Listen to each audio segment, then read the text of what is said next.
अस्सलाम वालेकुम जी, मेरा नाम वसीम मलिक है। आज तारीख़ है 7 नवंबर 2024 और इस वक्त मैं मौजूद हूँ सुप्रीम कोर्ट ऑफ पाकिस्तान में। 26वीं आइनी तरामीम, उसके तनाजुर में चीफ जस्टिस याहिया आफरीदी की तकर्री, उनका पहला इंतज़ामी हफ्ता, कुछ इकदाम जो कि बज़ाहिर ऑप्टिक्स के लिए थे, जुडिशल कमीशन ऑफ पाकिस्तान की तश्कील और उसके बाद वफाकी हुकूमत का अपने उस मनसूबे में कामयाब होना कि अपनी मर्ज़ी के जजेस पर मुश्तमिल आइनी बेंच, ये सब कुछ तो हो गया।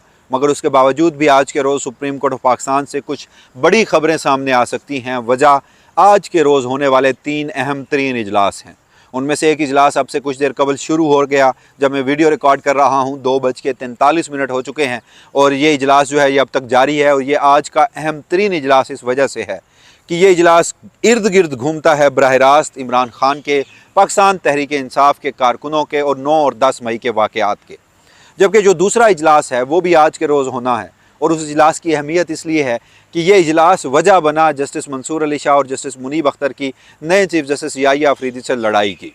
और ये इजलास अगर इसके फ़ैसलों पर अमल दरामद हो चुका होता तो ये जो आइनी बेंचेस की तश्कील और सुप्रीम कोर्ट ऑफ पाकिस्तान को वफाकी हुकूमत इस मुल्क की फ़ौजी इस्टेबलिशमेंट के मातहत कर दिया गया है, शायद ये ना होता।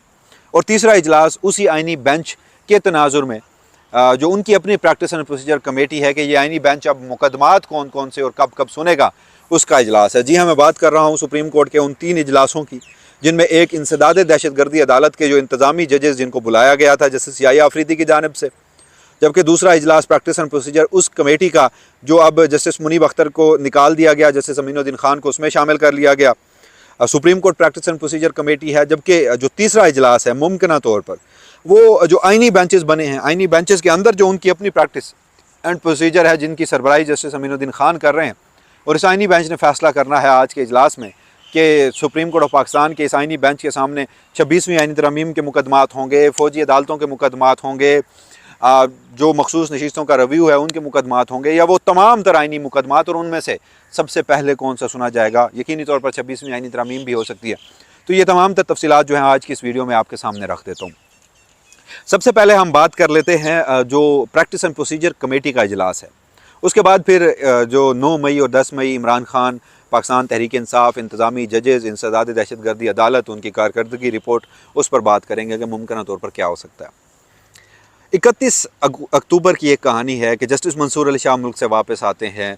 जुमेरात का रोज़ होता है। गुज़श्ता हफ्ते जुमेरात जस्टिस मुनीब अख्तर और justice Aminuddin justice Mansoor Ali Shah chief justice Yahya Afridi को ख़त लिखते हैं कि प्रैक्टिस एंड प्रोसीजर कमेटी का इजलास बुलाया जाए। वो नहीं बुलाते, जिसके बाद ये जजेस प्रैक्टिस एंड प्रोसीजर एक्ट की सेक्शन 2 के तहत एक इजलास जस्टिस मुनीब अख्तर के चैम्बर में बनाते हैं। अक्सरियती फ़ैसला होता है कि आइनी तरामीम जो हैं उनको फुल कोर्ट के सामने 4 नवंबर को समाअत के लिए मुकर्रर किया जाए।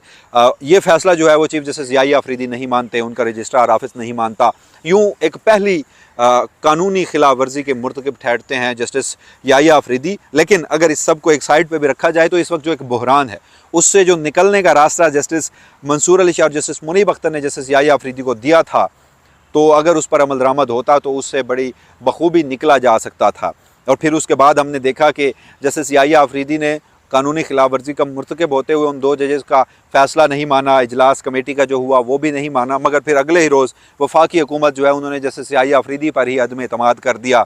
वफाकी हुकूमत ने कहा कि हमें जस्टिस याहिया आफरीदी पर भरोसा नहीं है। तो ये सारा सिनेरियो तो हो गया। अब 31 अक्टूबर के कमेटी के इजलास का फ़ैसला अभी तक मौजूद है, उस पर अमल दरामद तो नहीं हुआ लेकिन फ़ैसला तो अपनी जगह मौजूद है। और आज फिर उसी प्रैक्टिस एंड प्रोसीजर कमेटी का इजलास होना है। आल्दो कि उसमें इस हद तक तब्दीली आ चुकी है कि वफाकी हुकूमत ने एक और कानून साजी करके जस्टिस अमीनुद्दीन खान को उसमें शामिल कर दिया और जस्टिस मुनीब अख्तर को उससे बाहर निकाल दिया। अब जब उस कमेटी का आज इजलास होगा तो कुछ अहम तरीन सवालात हैं। क्या जस्टिस मंसूर अली शाह उस कमेटी इजलास में शरीक होंगे? क्या जस्टिस मंसूर अली शाह ये कोई ख़तो किताबत या कोई पैगाम पहुँचाकर ये प्रिंसिपल मौक़िफ़ तो नहीं रखेंगे कि जब तक आप 31 अक्टूबर के फ़ैसले पर अमल दरामद नहीं करते मैं इस कमेटी इजलास में नहीं बैठूँगा? क्योंकि इससे कबल justice Mansoor Ali Shah chief justice Qazi Faez के साथ ये कर चुके हैं।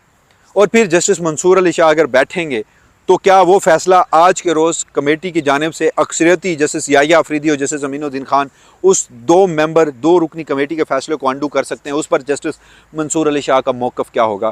क्योंकि ये उस लड़ाई के बाद पहला इजलास है और उस इजलास में अब जस्टिस याहिया अफरीदी की स्टैंडिंग कहाँ है? ऑब्वियस है उनकी स्टैंडिंग उसी तरफ होगी जहां उन्होंने सुप्रीम कोर्ट के उस प्रैक्टिस एंड प्रोसीजर कमेटी के फैसले को नहीं माना था। मगर इस सब में जस्टिस मंसूर अली शाह का जो किरदार है वो इंतहाई अहम है। देखना यह है कि वो आज के रोज़ क्या करने जा रहे हैं।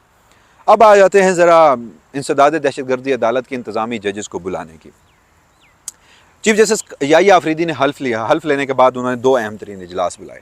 पहला इंसदाद दहशतगर्दी अदालत के इंतज़ामी जजेस को बुलाना और दूसरा सुप्रीम जुडिशल काउंसिल के इजलास को बुलाना, जो कि कल के रोज़ है।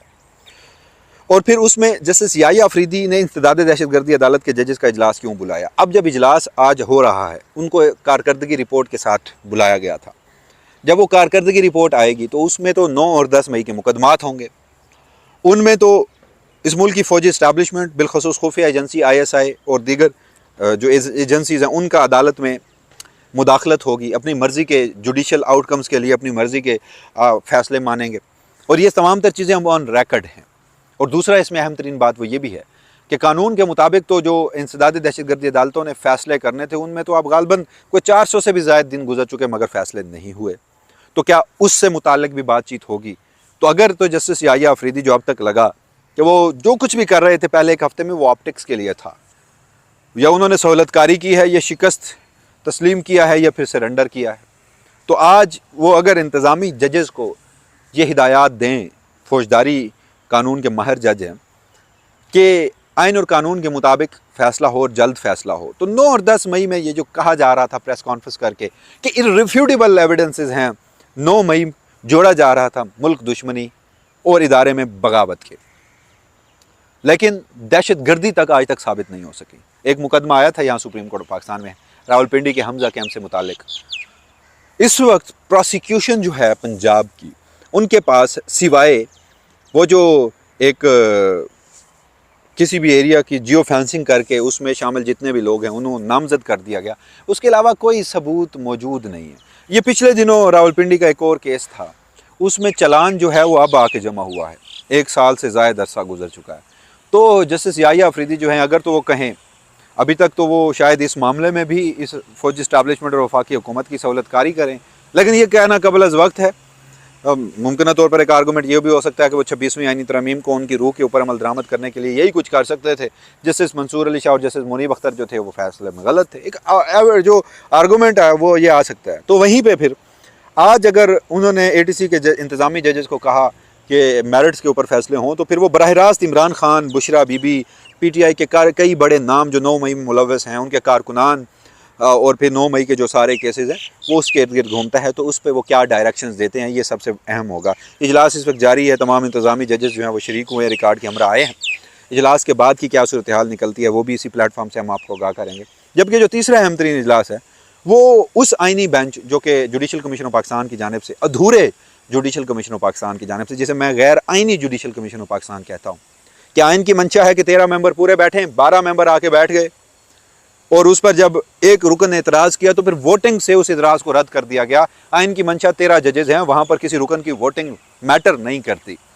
तो एक सनसेट क्लास अगर ये डाल दी जाती, इसलिए हम कहते हैं कि 26वीं आइनी तरमीम, एक तो उनके ड्राफ्ट में इतनी गलतियाँ, और फिर 26वीं आइनी तरमीम यार आपने कर ली जिस तरह से भी की, मगर उसी 26वीं आइनी तरमीम के साथ भी इन्होंने जो कुछ किया वो सबके सामने है। तो उस जुडिशल कमीशन ने जो इस मुल्क के सिविल लॉ के माहिर जज अमीनुद्दीन खान, जो कि इस वक्त आइनी बेंच के सरबराह हैं, उन्हें आइनी बेंच में लगा दिया गया। यार उनकी वेबसाइट ही बदल दीजिए। अब वेबसाइट पे जो प्रोफाइल है उसमें लिखा हुआ है कि वो सिविल कानून के माहिर जज हैं।